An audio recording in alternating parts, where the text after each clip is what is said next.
चला विद्यार्थ्यांनो, आतापर्यंत आपण मराठीचं व्याकरण चालू केलं. या व्याकरणामध्ये आपण पहिल्यांदा काय बघितलं होतं, तर पहिल्यांदा आपण बेसिकली काय असतं, सुरुवात कशी असते, उतार्यापासून सुरुवात असते. जे काय आपल्याला ऍक्च्युली उतारे तिथेच दिलेले असतात, त्याच्यावरून आपण काय करतो, प्रश्नांची उत्तरे देतो. ओके, त्याच्यानंतर कविता तसंच सेम, संवाद वाचन तसंच आहे. त्याच्यानंतर आपण बघितलं व्याकरणाला सुरुवात केली. व्याकरणामध्ये महत्वाचा टॉपिक होता ते म्हणजे आपल्या शब्दाच्या जाती.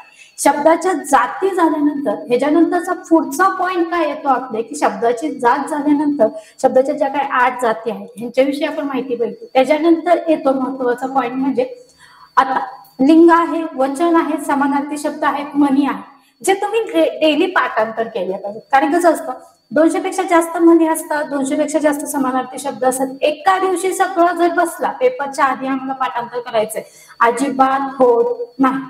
क्लिअरली सांगते, तुम्हाला तुमचं डेली समानार्थी शब्द पाठांतर केले पाहिजेत, डेली विरुद्धार्थी शब्द पाठांतर केले पाहिजेत. म्हणी रोजच्या जीवनामध्ये वापरले पाहिजेत. तेव्हा आपल्याला म्हणीचा काय करतो, की अर्थ करतो. ओके, त्याच्यानंतर लिंग आहे, वचन आहेत, सोपे सोपे टॉपिक आहेत. इथून पुढचे जे 5-6 टॉपिक आहेत ते खूप सोपे आहेत, ते आपण एका लेक्चरमध्ये इथे बघणार आहोत. त्यातील पहिला जो टॉपिक आहे कुठला आहे, आता व्याकरणाला जेव्हा सुरुवात करतो त्याच्यानंतर पहिल्यांदाच आपल्याला काय मिळतं, की लिंग मिळतं. काय मिळतं, लिंग. आता लिंग म्हणजे काय आहे पहिल्यांदा हे समजून घे. बघा, लिंगाची व्याख्या काय सांगते, की नामाच्या रूपावरून एखादी वस्तू वास्तविक अगर काल्पनिक स्वरूप पुरुष जातीची आहे की स्त्री जातीची आहे, की दोन्हीपैकी कोणत्याच जातीची नाही, हे ज्यावरून समजते त्याला आपण काय म्हणतो, त्याला आपण लिंग असे म्हणतो. बघा, एखादी वस्तू आहे, नामाच्या स्वरूपावरून आपल्याला कळतं, म्हणजे एखादी वस्तू आहे, आपण त्याचं नाव घेतो, जसं की पेन. ओके, हा कोण आहे, पेन आहे. आता हा कुठल्या जातीचा आहे हे मला जर समजून घ्यायचं असेल, तर मला जर हे समजायचं असेल की ह्याची जात कोणती आहे, तरी मला कसं कळतं, तर त्याच्या काय करतो आपण, पुल्लिंगी आहे, स्त्रीलिंगी आहे, लिंगावरनं आपण समजतो की हे कोणत्या ह्याच्यामध्ये मोडतो. ओके, मग त्याच्यामध्ये जर आपण पहिल्यांदा स्टार्टिंग जरा सुरुवात करत आहोत, तर आपण पहिल्यांदा बघत आहोत लिंग. पहिल्यांदा काय बघत आहोत आपण, लिंग बघत आहोत. बघा, नामाच्या रूपावरून एखादी वस्तू वास्तविक अगर काल्पनिक पुरुष जातीची आहे की स्त्री जातीची आहे, दोन्हीपैकी कोणत्याच जातीची नाही, असे ज्यावरून कळते त्याला लिंग असे म्हणतात. काय म्हणतात त्याला, लिंग असे म्हणतात. कुठल्या जातीचे आहे, ऍक्च्युली कसं असतं, जेव्हा एखादी वस्तू आहे ती कुठल्या ह्याच्यामध्ये मोडते किंवा कुठल्या ह्याची आहे हे कशाने समजणार, तर आपण त्याला काय देतो, एक प्रत्युत्तर लावतो की हे कुठल्या जातीचे आहे, पुरुष जातीचे आहे, स्त्री जातीचे आहे की दोन्हीपैकी कोणत्याच जातीचे नाही, हे ज्याच्यावरून समजते त्याला लिंग असे म्हणतात. त्याला काय म्हणतात, त्याला लिंग असे म्हणतात. मराठी भाषेमध्ये लिंगाचे 3 प्रकार आहेत. मराठी भाषेचा जेव्हा आपण वापर करतो त्याच्यामध्ये लिंगाचे प्रामुख्याने किती प्रकार पडतात, तर 3 प्रकार पडतात. पहिला प्रकार आहे पुल्लिंगी, दुसरा प्रकार आहे स्त्रीलिंगी आणि पहिला प्रकार आहे पुल्लिंगी, दुसरा प्रकार आहे स्त्रीलिंगी आणि तिसरा प्रकार आहे नपुंसकलिंगी. बघा, पहिल्यांदा आपण बघतोय लिंग. टॉपिक सुरुवात केली, टॉपिकचं नाव आहे लिंग. जेव्हा आपण लिंगाचा विचार करतो तेव्हा नामाच्या स्वरूपावरून एखादी वस्तू वास्तविक अगर काल्पनिक पुरुष जातीची आहे की स्त्री जातीची आहे, दोन्हीपैकी कोणत्याच जातीची नाही, असे ज्यावरून कळते त्याला आपण काय म्हणतो, त्याला आपण लिंग असे म्हणतो. आणि ह्या लिंगाचे मुख्य किती प्रकार पडतात, तर 3 प्रकार पडतात. किती प्रकार आहेत, 3. पुल्लिंगी, स्त्रीलिंगी आणि नपुंसकलिंगी. पुल्लिंगी, आता पुल्लिंगी जेव्हा शब्द आपण वापरतो तर त्याच्यामध्ये बघा, आता पुल्लिंगीमध्ये आपण काय करतो, तो. कशाचा उच्चार करतो, तोचा उच्चार करतो.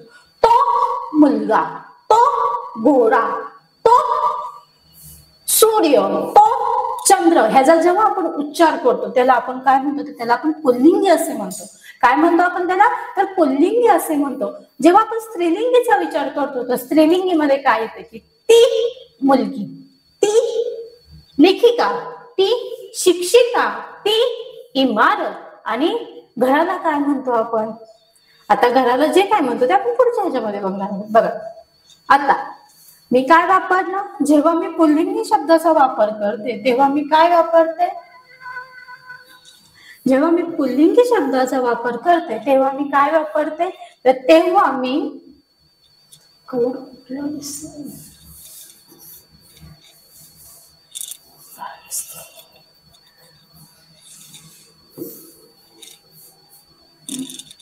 जेव्हा मी पुल्लिंगीचा वापर करते तेव्हा मी तो हा शब्द वापरते, आणि जेव्हा मी स्त्रीलिंगीचा वापर करते तेव्हा मी ती हा शब्द वापरते. जर तुम्हाला पेपरमध्ये प्रश्न आला की पुढीलपैकी स्त्रीलिंगी नाम ओळखा, तर प्रत्येक ऑप्शनच्या पुढे तो लागतो का ती लागतो हे स्वतःच्या हाताने तिथे लिहायचं आहे. जसं की मुलगा, तो मुलगा, तो शिक्षक, तो घोडा, ती मुलगी. आलं उत्तर. मुलं काय करतात, रीड करतात, फक्त रीड करतात. हा शिक्षक घोडा झालं. मग काय असेल मग गोंधळ काय करतात, चला शिक्षक असेल उत्तर किंवा घोडा असेल उत्तर. हे चुकीच आहे. का, तर तुमच्याकडे एक प्रॉपरली वे पाहिजे. प्रॉपर वे काय आहे की तुम्ही लिहा त्याच्या पुढे की तो शब्द काय आहे, ती शब्दामध्ये काय येते. जेव्हा तुम्हाला हे हातचे मार्क असतात, आपल्याला हातचे मार्क सोडायचे का, नाही सोडायचे ना. मग त्याच्यामध्ये काय म्हणतो आपण, तो मुलगा लिहा त्याच्या पुढे तो शब्द वापरा. तो मुलगा काय सांगितलंय शोधायला, स्त्रीलिंगी शब्द सांगितलाय, जिथं ती वापरलाय तो उचलायचा शब्द कुठे लिहायचा, स्त्रीलिंगी मध्ये लिहायचं. झालं तुमचं लिंग, गावलं तुम्हाला, मिळालं तुम्हाला तुमचं उत्तर. आता आलं चिमणी, चिमणा, तो चिमणा, ती चिमणी. हा, तो सूर्य, ती सूर्य म्हणता का, नाही. सूर्य एकमेव आहे, त्याला आपण काय वापरतो, तर तो सूर्य. चंद्र, तो चंद्र, ती चंद्र म्हणता का, ती चांदणी म्हणता. बघा फरक आहे. बरेच विद्यार्थी काय करतात की पेपरमध्ये चंद्र येतो, हा चंद्र चंद्र चंद्राचं काय असेल, हा कधी कधी आपण ती चंद्र पण म्हणतो नाही का. मग ऑप्शन मध्ये स्त्रीलिंगी, असं करायचं नाही. चंद्र सूर्य एकमेव आहे, त्याच्यासाठी आपण तो वापरतो. तो सूर्य, तो चंद्र हे शब्द वापरतो. सागर, तो सागर. चिमणी, ती चिमणी. बघा चिमणी, ती चिमणी, ती खुर्ची, ती शाळा. बरेच विद्यार्थी शाळा ह्या शब्दाचं जेव्हा लिंग बघतात तेव्हा विद्यार्थी बरेच वेळा तो शाळा करून मोकळे. बघा साधे बेसिक असते, आपण शाळेला सुद्धा काय म्हणतो, ती शाळा म्हणतो. घराला, इमारतीला काय म्हणतो, ती इमारत म्हणतो. पाटीला काय म्हणतो, ती पाटी म्हणतो. आणि पेनला काय म्हणतो रे, तो पेन म्हणतो. हे झालं आपलं पुल्लिंगी आणि स्त्रीलिंगी. त्याच्यानंतरचं पुढचं काय येतं, तर नपुंसकलिंगी येते. कुठलं येतंय, नपुंसक. आता ह्याच्यामध्ये आपण वापरताना काय, आता स्त्रीलिंगी मध्ये पण नाही मोडत आहे, पुल्लिंगी मध्ये पण नाही मोडत आहे, मग कशामध्ये मोडत. सगळ्यांच्या हातामध्ये घड्याळ, घड्याळाला काय म्हणतात, तो घड्याळ, ती घड्याळ का ते घड्याळ म्हणतात. योग्य काय वाटतं बोलताना, ते घड्याळ योग्य वाटतं. ती घड्याळ म्हणता, तिच्या हातात आहे ती घड्याळ, माझ्या हातात आहे तो घड्याळ, असं म्हणणार आहे नाही. जेव्हा आपण घड्याळ या शब्दाचा वापर करतो तेव्हा आपण काय म्हणतो की ते घड्याळ, काय म्हणतो, ते घड्याळ. सहज आहे, तिच्या हातात घड्याळ, काय म्हणणार तुम्ही, ती घड्याळ म्हणता का रे, नाही. तर बघा घड्याळ हे काय आहे, नपुंसकलिंगी आहे, त्याच्यामध्ये आपण ते उच्चारतो. ते घड्याळ, ते पुस्तक, ते वासरू. बघा ते पिल्लू, ते पिल्लू, ते पाखरू, ते लेकरू, ते झाड, ते शहर. या सगळ्यांच्या पुढे मी कुठला शब्द वापरते, तर ते. म्हणजे जेव्हा लिंग ओळखायचं असेल तेव्हा काय वापरायला लागेल, तो, ती आणि ते. बरोबर आहे, तो, ती, ते. ह्याच्यावर आपण काय सांगू शकतो, तर लिंग पूर्णपणे आपण सांगू शकतो.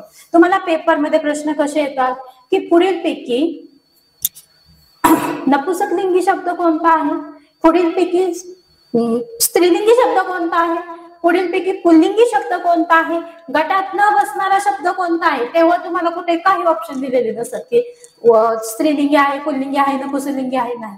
तुम्हाला डायरेक्ट एक ह्याच्यातले शब्द दिलेले असतात आणि एक शब्द वेगळा दिलेला असतो, तो तुम्हाला तिथं ओळखायचा. तिथं आपलं माइंड चालवायचं. काय माइंड मध्ये असेल, समजा मी जर दिले की हे तिन्ही शब्द दिले, मी मुलगा मुलगी दिली, शिक्षिका दिली, घोडी दिली आणि मध्येच मी टाकला चंद्र, तर ह्या सगळ्यांमध्ये बाहेर निघणारा शब्द कोणता आहे? कोणता आहे शब्द? चंद्र. कशावरी? कारण की ती मुलगी, ती शिक्षिका, ती घोडी आणि चंद्र, तो चंद्र हा शब्द बाहेर निघतो. आणि जर मी दिलं वासरू, पाखरू आणि लेकरू, एकसारखे शब्द आहेत हे बघा, वासरू, पाखरू, लेकरू, आणि मध्येच मी शब्द टाकला चिमणा टाकला, चिमणा. मध्येच मी शब्द काय टाकला त्याच्यामध्ये? चिमणा, चिमणा. पुढील पैकी गटातून बाहेर निघणारा शब्द कोणता आहे? कोणता असेल? कोणता गटात न बसणारा शब्द कोणता असेल? ते वासरू, ते पाखरू, ते लेकरू आणि तो चिमणा. गटाच्या बाहेर कोण निघाला? तो चिमणा निघाला. तो चिमणा काय निघाला? माझ्या गटाच्या बाहेर निघाला. बाकी सगळे माझ्या गटामध्येच, गटाच्या बाहेर गेलेली नाही, फक्त कुठे आहेत तर गटामध्ये आहेत. हे झालं आपलं लिंग. ह्याला काय म्हणतात? तर लिंग असे म्हणतात. काय म्हणतात ह्याला? लिंग असे म्हणतात. लिंगानंतर लिंगाच्या पण काय आहेत? काही नियम आहेत. हे लिंगाचे नियम आज आपण इथे बघणार आहोत. अकारांत पुल्लिंगी प्राणीवाचक नामाचे स्त्रीलिंगी रूप ई अकारांत होते व त्याचे नपुंसकलिंगी ए अकारांत. आता तुम्हाला देताना तिन्ही दिलेले आहेत, तिन्ही दिलेले आहेत. आता तीन कुठले? तर बघा,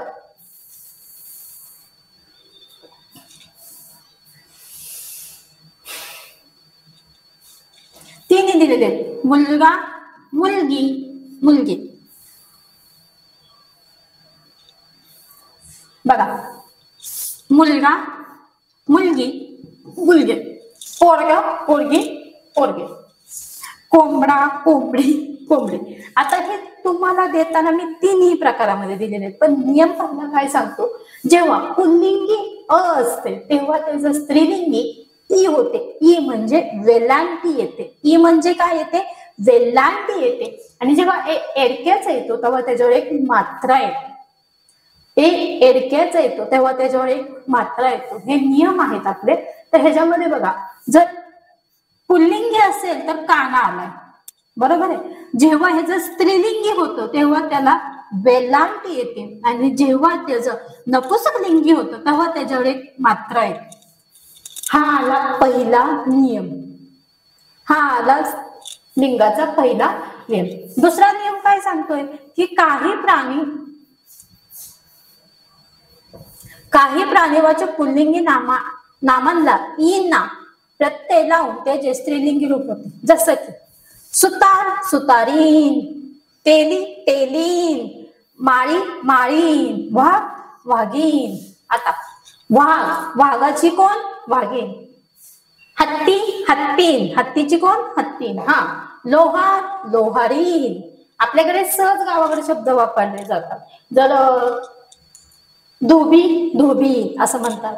लोहार, लोहारीन, कोळी, कोळी. हे शब्द आपल्याकडे सहज गावामध्ये सहज उच्चारले जातात. मग तेव्हा कुठला नियम असतो? की बाबा काही प्राण्यांची पुल्लिंगी ई दुसरी वेलांटी देऊन आणि त्याच्यामध्ये न मिक्स करून काय केला जातो? जसं की सुतार, सुतारी न. बघा, तेली, तेली न, माळी, माळी न, वाघ, वाघीन वेलांटी देऊन केलंय. धोबी, धोबी न, लोहार, लोहारी न, हत्ती, हत्ती न, कोळी, कोळी न. ह्याला काय म्हणतात? तर हा दुसरा नियम सांगतोय की जो काय सांगतोय तुम्हाला की त्याचं काय होतं? वेलांटी येते आणि न उच्चार केला जातो. पुढे काही प्राणीवाचक अकारांत पुल्लिंगी नामाचे स्त्रीलिंगी ई इकारांत, जसे की हंस, हंस, वानर, वानरी, बेडूक, बेडकी, बेडकी. बेडकीच्या पिल्लाने आपण ऐकली नाही स्टोरी? हा, बेड. तरुण, तरुणी, युवा, युवती, धनवान, धनवती, वती. हा काय आहे? नियम आहे. त्याला आपण अच्या ह्याला काय करतो? दुसरी वेलांटी देतो.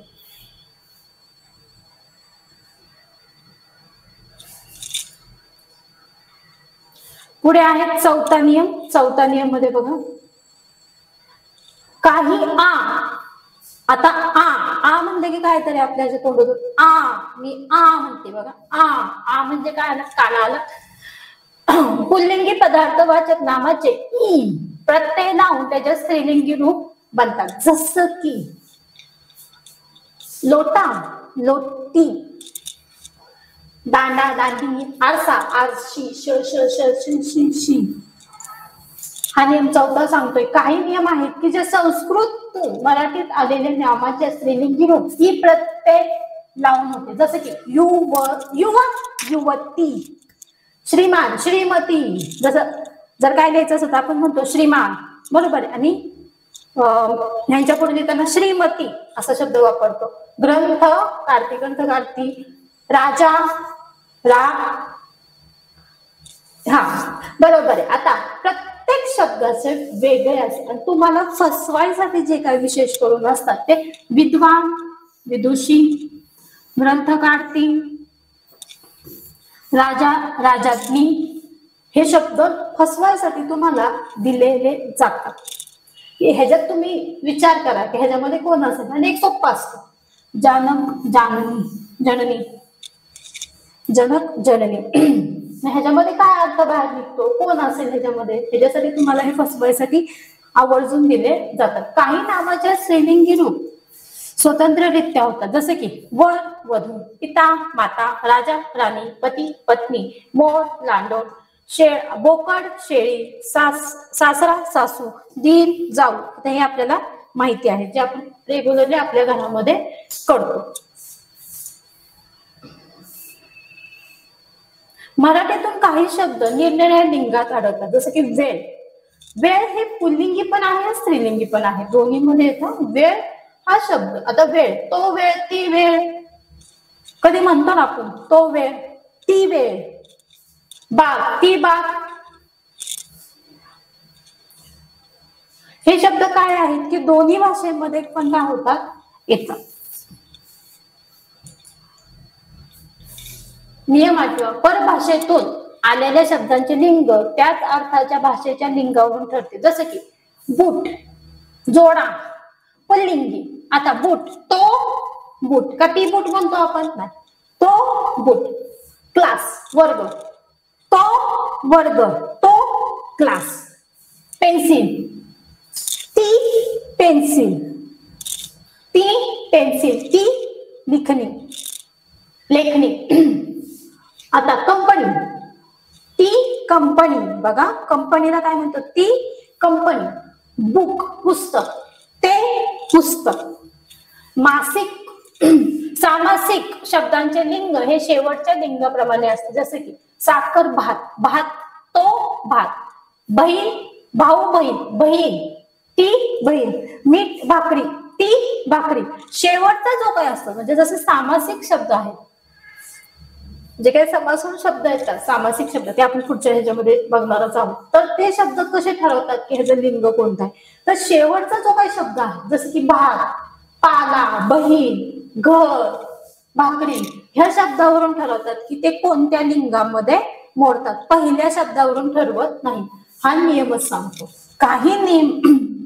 काही नामे पुल्लिंगी व स्त्रीलिंगी असूनही उल्लेख पुल्लिंगीच करतात. जसं की गरुड, मासा, साप, पोपट, टोळ, ह्या सगळ्यांचं काय करतात की पुल्लिंगी स्त्रीलिंगी असून त्याचा उल्लेख नेहमी पुल्लिंगीच करावा लागतो, केला जातो. जसं की मासा, तो मासा, ती मासा, तर आपण तो मासाच म्हणतो, तो मासाच म्हणतो. साप, तो सापच म्हणतो. त्यासाठी आपण ती शब्द हा वापरत नाही.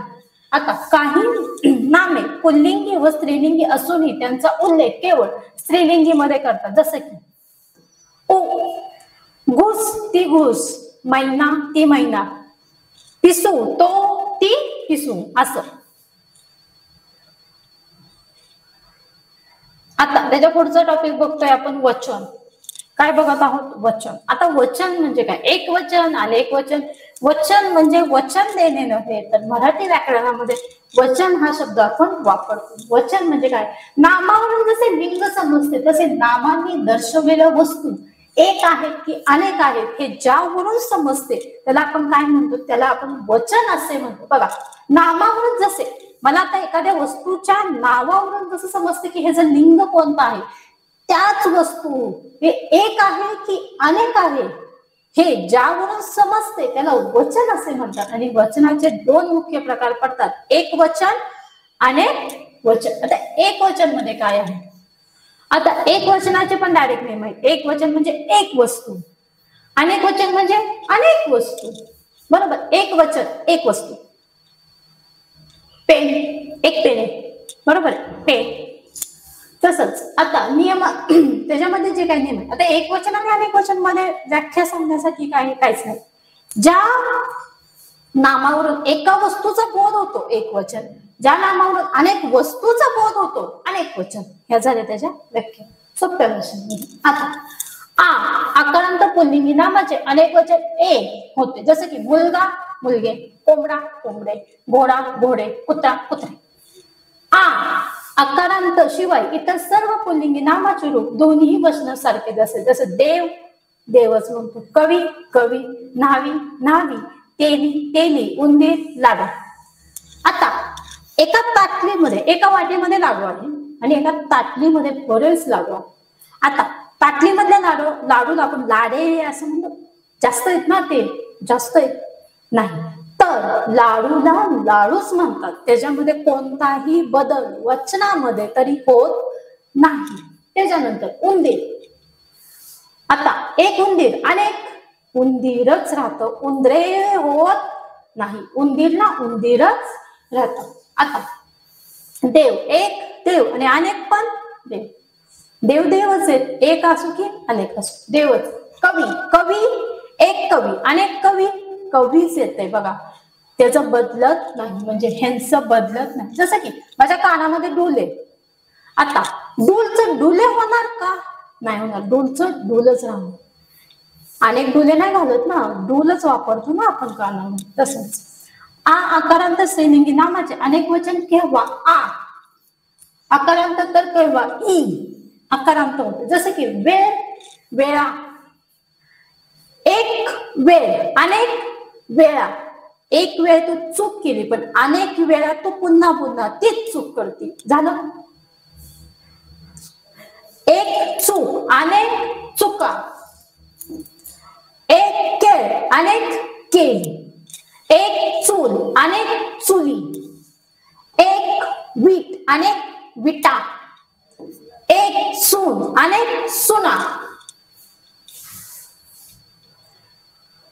नेक्स्ट नियम दुसरा, आकारांतर स्त्रीलिंगी तत्सम नामाचे अनेक वचन एक वचनासारखेच होते, जसे की भाषा भाषाच राहते, एक दिशा अनेक दिशा, एक सभा अनेक सभा, विना एक विना अनेक विना, विनया नाही होत, विनाच राहत.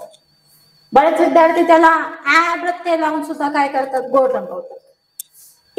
इकारांत स्त्रीलिंगी नामाचे अनेक वचन या असं म्हणतात, जसं की नदी नद्या, एक नदी अनेक नद्या, एक स्त्री अनेक स्त्रिया, या एक काठी अनेक काठ्या.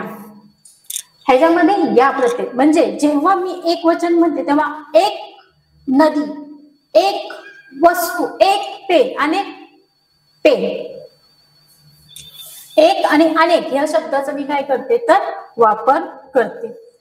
ह्याच्यामध्ये चौथा नियम असा आहे की उकारांत स्त्रीलिंगी अनेक वचन वा असे होते, जसं की उवा, एक अनेक उवा, एक जाऊ अनेक जावा, एक जाऊ अनेक जावा, एक पिसू अनेक पिसवा वा. अपवाद आहे वस्तू बाजू वाळू. वचनाविषयी काही महत्वाच्या गोष्टी आहेत. काही नामे नेहमीच अनेक वचनी आढळतात, म्हणजे काही नामे असतात की ती नेहमीच अनेक वचनी असतात, त्याच्यामध्ये फरक होत नाही. आणि हे तुम्हाला स्पेशली का दाखवते तर पेपरमध्ये एखादं चुकून आलं तरी आपल्या लक्षात यावं. कांजण्या, डोहाळे, क्लेश, हाल इत्यादी हे शब्द काय आहेत की ऑलरेडी म्हणजे देतानाच कसे असतात ते असतानाच कसे असतात तर अनेक वचने असतात. विपुलता दाखवण्यासाठी काही शब्दाचे एक वचन वापर, जसे की यंदा खूप आंबा पिकला, रमेश जवळ खूप पैसा आहे. जवळची किंवा सलग दाखवायची असेल तर मोठ्या व्यक्तीसाठी एक वचन वापरतात, जसे की दादा शाळेतून आला, आई घरात आहे. नामाच्या 3 प्रकारापैकी फक्त सामान्य नामाचे अनेक वचन होते, विशेष नाम व भाववाचक नामाचे अनेक वचन होत नाही. बघा, नामाच्या 3 प्रकारापैकी फक्त सामान्य नामाचेच अनेक वचन होते, विशेष व भाववाचक नामाचे अनेक वचन होत नाही.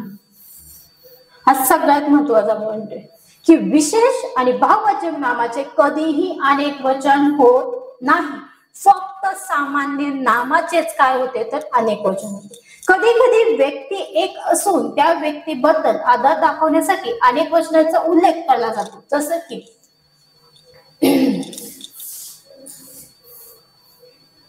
गुरुजी आत्ताच वर्गात गेले.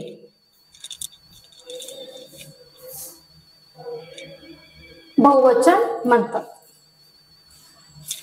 कधी कधी एक व्यक्ती असूनही त्या व्यक्तीबद्दल आदर दाखवण्यासाठी अनेक वचने उल्लेख करतात, यालाच आधारार्थी किंवा अनेक वचन किंवा आधारार्थी बहुवचन सुद्धा असे म्हणतात. म्हणजे आदराने आपण त्या व्यक्तीचा काय करतो उल्लेख करतो की गुरुजी आत्ताच वर्गात गेले. गुरुजी आत्ताच वर्गात, गुरु म्हणतात का नाही, गुरुजी शब्द वापरला जातोय, आत्ताच वर्गात गेले. हे काय झालं की एक व्यक्ती आहे त्यांच्याविषयी आपण काय सांगता येतं आदर व्यक्त केलेला आहे. ह्याच्या पुढे काय आहे समानार्थी शब्द आहे.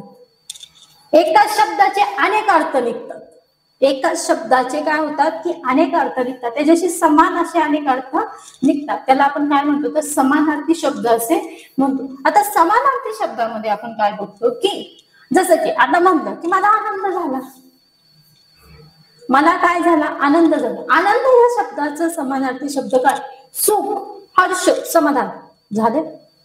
3 समानार्थी शब्द सापडले म्हणजे तुमचा पॉइंट काय आहे समानार्थी शब्द. समानार्थी शब्दामध्ये काय सांगितलं मला आनंद झाला, या आनंदाचे समानार्थी शब्द कुठले आहेत तुमच्या. मी एखादी गोष्ट वाचते, गोष्टला समानार्थी शब्द काय कथा आहे, बरोबर झालं समानार्थी शब्द. जर पेपर मध्ये आला तुम्ही राजाने कथा वाचली, आता तुम्ही म्हणाल अहो परिषद मध्ये कथा शब्दच नव्हता, अहो होता ना तिथं गोष्ट शब्द दिला होता ना, गोष्टीला समानार्थी शब्द काय आहे कथा आहे. पेपर मध्ये असे प्रश्न विचारले जातात. शौर्य, राघवने पराक्रम केला आणि पेपर मध्ये आलाय वीरता. राघवने ही वीरता केली आणि पेपर मध्ये आलेला आहे राघवने पराक्रम केला.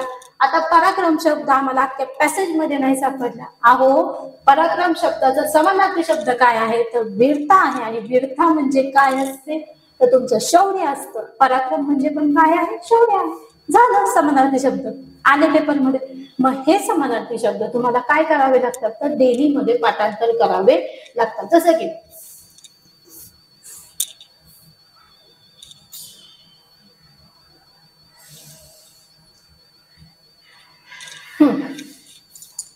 दया, दया आपला सीआयडी म्हणता नाही ओके. करुणा, आई नेहमी मुलांवर करुणा करते. करुणा आणि राजाच्या आईने त्याच्यावर दया केली. आला शब्द समानार्थी शब्द त्याच्याशी रिलेटेड आला तिथे. आता उत्तर काय द्यायचं करुणा शब्द आहे ठीक आहे. करुणाचा समानार्थी शब्द तरी माहिती पाहिजे. आता पेपर मध्ये उत्तरामध्ये त्याच्याशीच रिलेटेड समानार्थी शब्द आला. मग मुलं काय करतात की समानार्थी शब्द पाठांतर करत नाही. तर पाठांतर करणं खूप गरजेचं आहे. सहज साधे शब्द असतात, तुम्ही जर रोजच्या रोज जर ते वापरले. आता मित्र, रोज शाळेत जाताना मित्र आहेत मैत्रिणी आहेत ना, सखा म्हणा, कृष्णाचा सखा, दोस्ती सोबत नेहमी सोबती असणारा. शत्रू, शत्रू सगळ्यात मोठा दुश्मन आहे माझा. वैरी आहे, प्रतिस्पर्धा आहे, एकाच नावाचे अनेक शब्द. माया आहे, प्रेम आहे, स्नेह आहे. आता आई आहे, आईला काय म्हणतात आईला काय म्हणतात आईला मातोश्री म्हणतात, जननी म्हणतात, माय म्हणतात, अंबा म्हणतात. हे आईचे काय झाले समानार्थी शब्द झाले. घर आहे, वास्तू आहे, निवास आहे. आता एक शब्द होता पेपर मध्ये आलता गृह शब्द. राजाचं गृह खूप नाव होतं प्रश्न पेपर मध्ये आता.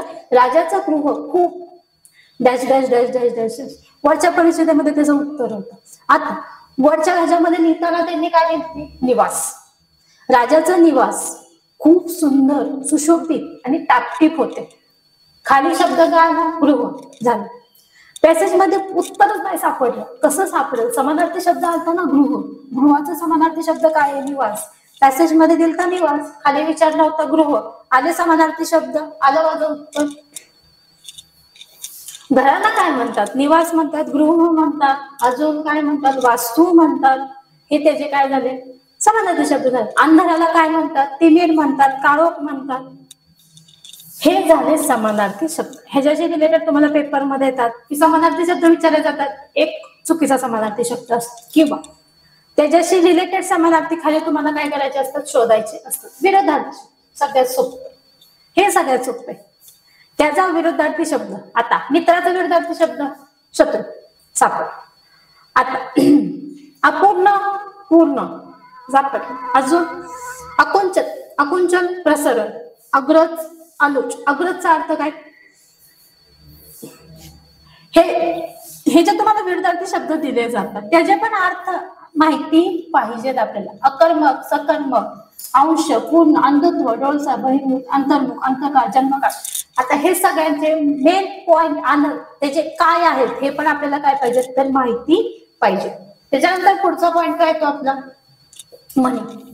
सगळ्यांना आपला हात जगन्नाथ. बघा पहिली मनच आहे. मन बघा काही काही वेळेस काय होतं की आपण बोलताना सहज बोलतो, बरोबर. काही काहींचं असतं की बाबा आपल्या गावाकडे बरेचसे म्हणजे आपल्या घरात पण घ्या, आजी आजोबा असतात, ते काय करतात की असं सरळ बोलत नाही, म्हणीच्या रूपाने बोलतात, बरोबर. म्हणीच्या रूपाने बोलतात. तर म्हणीच्या रूपात बोलतात म्हणजे त्यांना आपल्याला काहीतरी सांगायचं असतं. आता आपण एखादं काम केलं नाही तर समजा एखादं काम केलं आणि ते जर अति घाईमध्ये केलं तर आपली आजी सहज म्हणते अति तेथे सहज सहज म्हणते आपल्या. म्हणजे त्यांच्या तेवढ्या म्हणी काय असतात? पाठ असतात. त्या कुठे शाळेत गेल्यात का? नाही. पण परंपरेने आपल्या घरामध्ये काय येतात? म्हणी चालत येतात. आणि सहज आडला हरी गाढवाचे पाय धरी असं. त्याप्रमाणे आपण म्हणीचा काय करतो? वापर करतो. आपलेच हात आपलेच होठ हे आपण आपल्यासाठीच वापरलेली सगळ्यात मोठी म्हण आहे. आपल्याच माणसाने चूक केल्यावर अडचणीची स्थिती निर्माण होते. हे काय? आपलेच हात आणि आपलेच होठ. आधी आपला हात जगन्नाथ, आपली प्रगती आपल्याच कर्तृत्वावर अवलंबून असते. आता अर्थ आहे तुम्हाला म्हण आहे. म्हण म्हणजे काय? त्या म्हणीमध्ये काहीतरी लपलेला एक काय असतोय की अर्थ असतो, एक काहीतरी हे असतो. बघा आपला हात जगन्नाथ. आता आपला हात जगन्नाथ म्हणजे काय? आपले हे दोन हात आहेत, तेच आपल्यासाठी काय आहेत? आपल्या प्रगतीचे साधन आहे. दुसऱ्यांच्या हातावर आपली प्रगती ठरत नाही, ही त्या म्हणायचा अर्थ आहे. अति तेथे माती. अतिरेक झाला एखाद्या गोष्टीचा की तिथे 100% काय होते? मातीच होते. आयत्या बिळात म्हणजे मी एखादा प्रोजेक्ट केला की त्या प्रोजेक्टवर माझी बहीण तयार, म्हणजे ती काय? आयत्या बिळात नागोबा. सहज म्हणतो आयत्या बिळात नागोबा. एखादं काम आपण केलेलं असतं ती काय म्हणते? नाही नुसतं इथल्या इथे बिळ नाही मी केलं, म्हणजे काय झालं? सहज म्हणतो आयत्या बिळावर नागोबा आहे. सहज आपल्याकडे आधी पोटोबा मग विठोबा. हे कधी हे वाक्य नेहमी आपल्या घरामध्ये आपले आजोबा म्हणतात. आधी माझं मला खायला दे मग देवाची पूजा कर, आजीसाठी म्हणतात, बरोबर. म्हणजे काय असतं? आधी पोटोबा मग आधी पोटाची सोय पाहावी नंतर देव धर्म करावा. त्याच्यानंतर अति शहाणा त्याचा बैल रिकामा. जो माणूस फार शहाणपणा करायला जातो त्याचे मुळीच काम होत नाही. बघा आता अति शहाणा त्याचा बैल रिकामा. आता ह्या म्हणीचा अर्थ काय आहे की तो अति शहाणपणा करायला गेला की तुझा 100% काही ना काहीतरी ठेव. आधी शिदोरी मग जेजुरी, आधी भोजन मग देवपूजा, आधी शिदोरी बाण आणि मगच काय कर? मगच जेजुरी काढ. आधी शिदोरी म्हणजे आता जर गावाकडे आपण सगळेजण जर आपल्या घरातली रानात जात असतील तर पहिल्यांदा काय म्हणतात? आधी शिदोरी मग जेजुरी. आधी पहिल्यांदा काय कर? माझी शिदोरी बांधून दे मग मला कुठे जायचंय? जेजुरीला जायचंय. म्हणजे काय? आधी भोजन आणि मग तुझी काय काय कामं असतील, देवपूजा असेल किंवा काय काम असेल ती त्याच्या पुढे करायची. बघा प्रत्येक शब्दावर काय ठरलेले असतात? म्हणी ठरलेले असतात. आपल्या अवयव जर आपण विचार केला तर आपल्या हातापासून आपल्या हे जी सुरुवात होते, पोट असतील, हात असतील, विचार असतील, ह्याच्यापासून काय होतं, म्हणीचे अर्थ निघत असतात. आज आपण इथे ग्रामरचा दुसरा पॉइंट आउट इथे घेतलेला आहे. धन्यवाद.